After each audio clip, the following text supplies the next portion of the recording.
Okay children, in this particular video we are going to see about the battles that were fought during the British rule. The first and the foremost most important battle that was fought is the Battle of Plassey.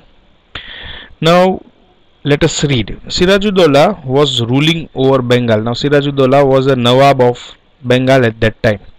Due to his impulsive nature, okay, he was very impulsive means very aggressive, and at the same time of a fluctuating nature. He had some opponents in his state. During this period, the British East India Company built a fortress means a type of a fort around the trade center. Now we had already seen into the previous video that Britisher had build a lot of trading centers into various parts of India.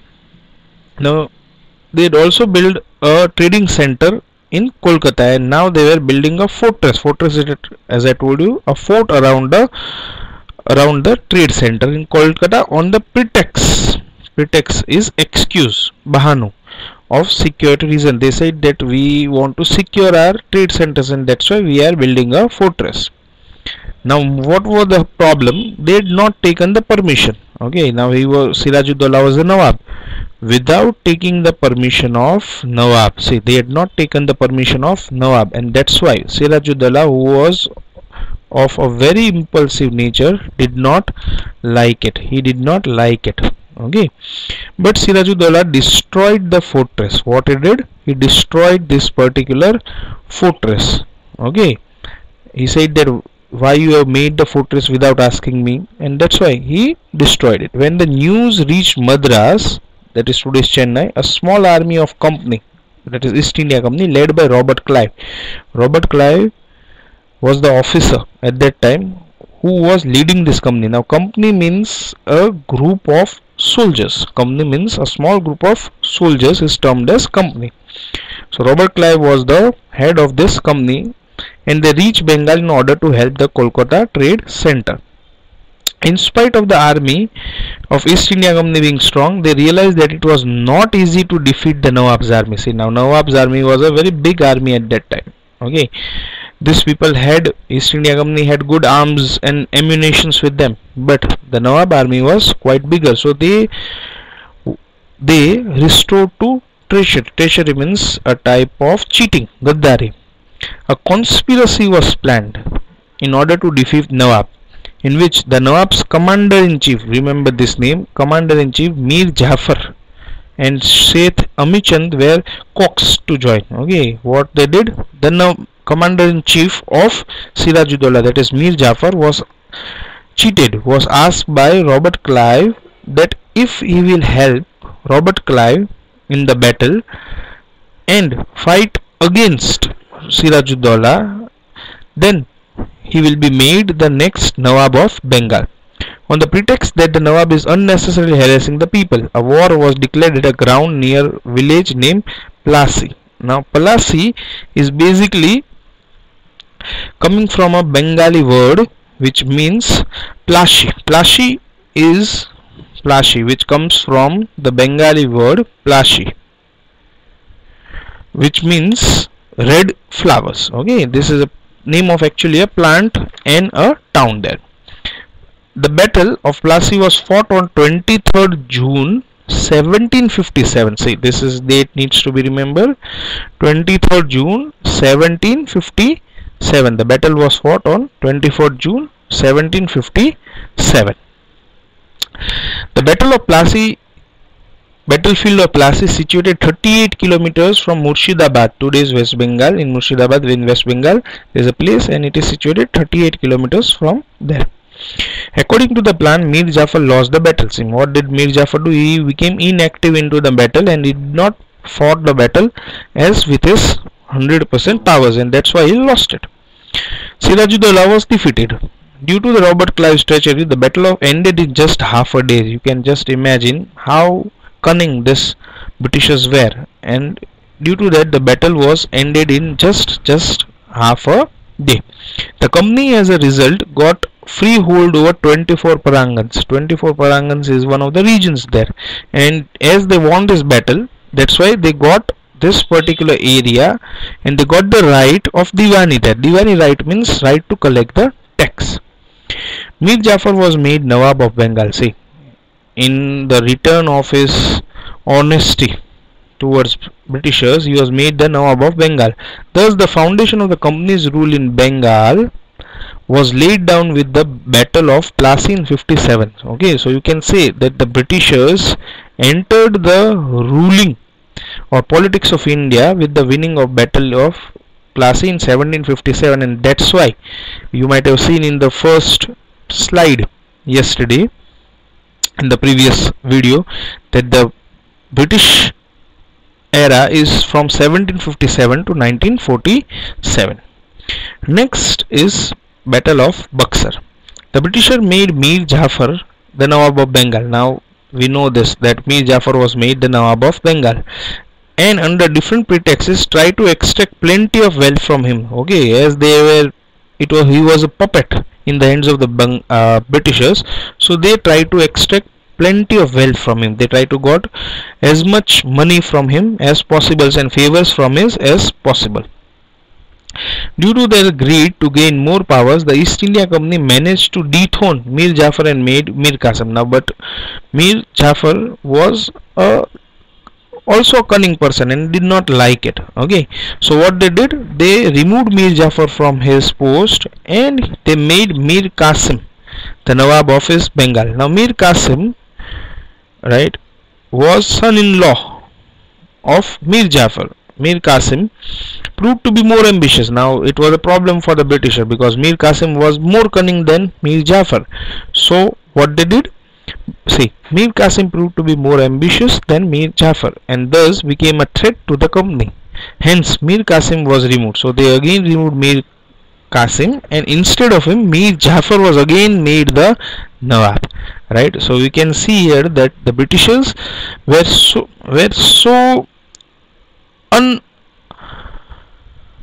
unreligious towards their work. They used to do whatever would be beneficial to them as much as possible.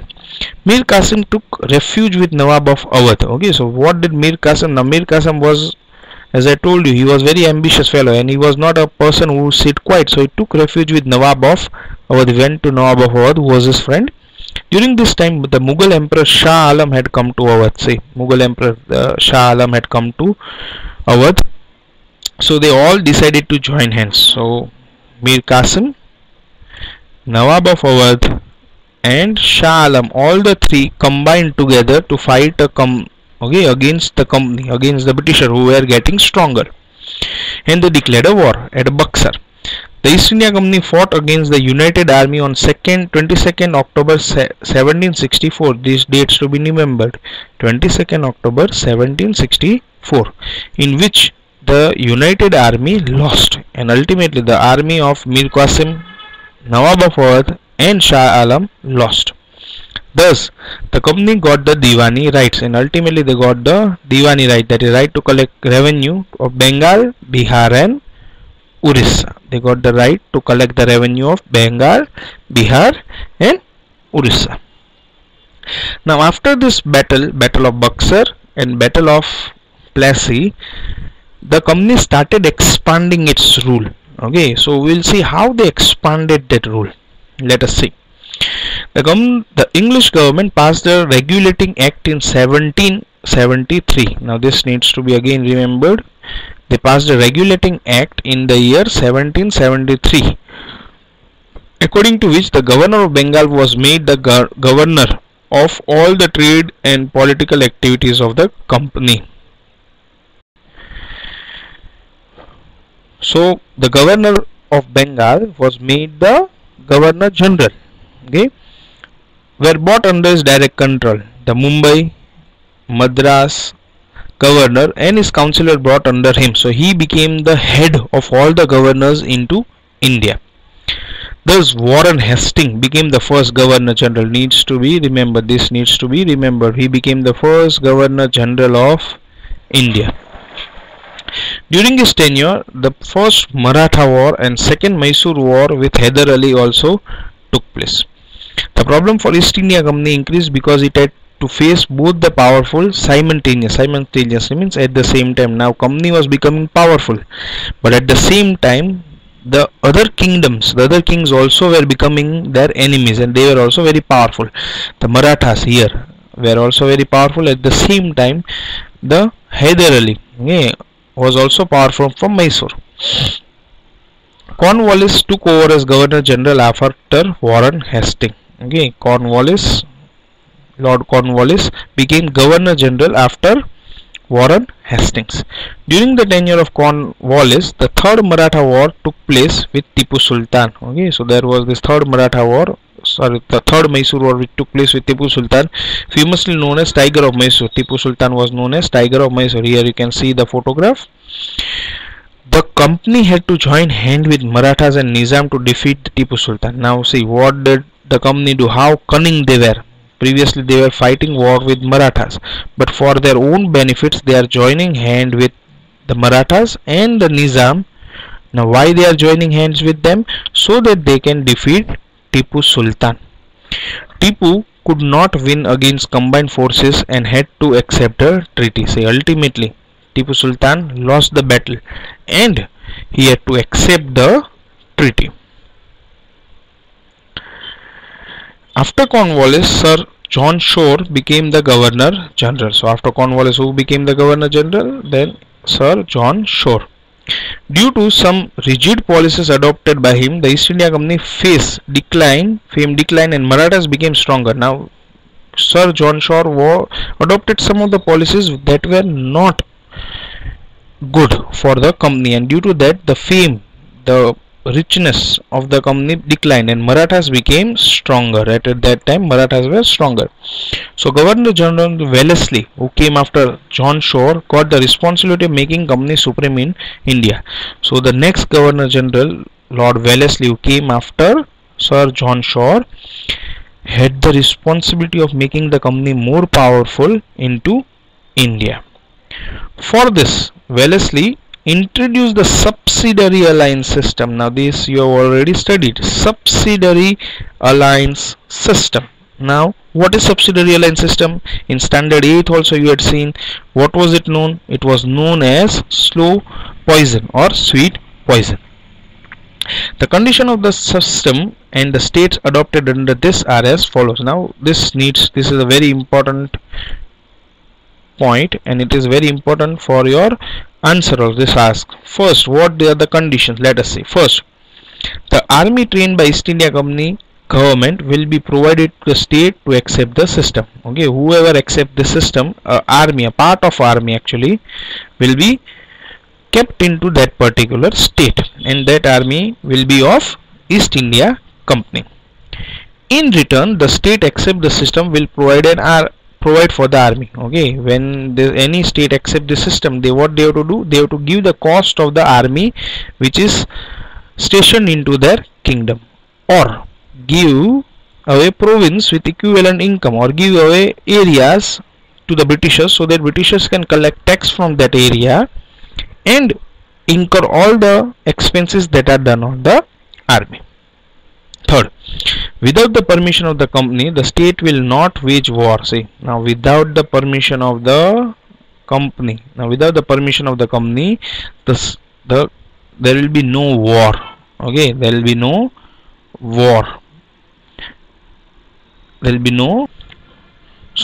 no war without the permission of the company, or they cannot sign a treaty. See, even they cannot sign a treaty with other states without the permission of the company. They can even not sign treaty with other states. Fourth, there will be one English representative in the state assembly. See, one English representative in the state assembly. Now what this person will do? He will be the person who will be living into that court of that state and report all the day-to-day activities to the headquarters of the Britishers. So this was one of the another rule that they had kept. And the last one, other foreigners not to be employed in the states. See, no other foreigners were allowed into the states by this particular rule. So The terms and condition of subsidiary system were very rigid. You can say army was to be kept, the income, the expense of all the army was to be paid by the state, or the state had to give part of their kingdom so that the Britisher can get money out of it. Third, without permission of the company, the state cannot fight a war or sign a treaty.